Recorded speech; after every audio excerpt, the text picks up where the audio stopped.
Alors, dans le grand public règne très souvent l'idée, j'ai pu le constater, que la toxicité et la dangerosité des déchets nucléaires est d'autant plus grande que leur période est longue. En fait, c'est l'inverse. Quel est le lien entre la radioactivité et la période d'un noyau radioactif? Eh bien, en fait, plus la période d'un élément radioactif est courte, plus cet élément sera dit radioactif. Pourquoi? Parce que la période, elle mesure le temps au bout duquel la radioactivité d'un échantillon donné aura été divisée par 2. Ben, on voit bien que plus cette période est courte, plus le rythme des désintégrations radioactives sera élevé. Si on prend par exemple un corps radioactif dont la période est de 10 ans, ça veut dire qu'au bout de 10 ans, la moitié des atomes se sont désintégrés, et qu'au bout de 20 ans, ça sera les 3/4, etc. Et donc au bout d'une centaine d'années, on pourra dire que l'échantillon qui était très radioactif au départ ne l'est plus, puisque tous les corps radioactifs se sont désintégrés. Donc il n'y a plus dans cet échantillon de désintégration, donc il n'est plus radioactif.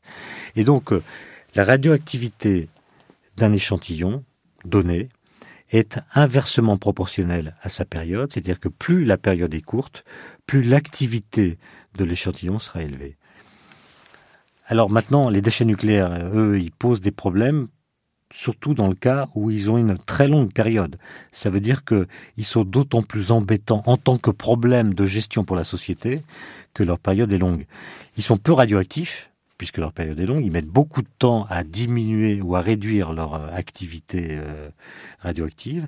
Par contre, ils vont être dangereux d'une certaine façon pour des durées extrêmement longues.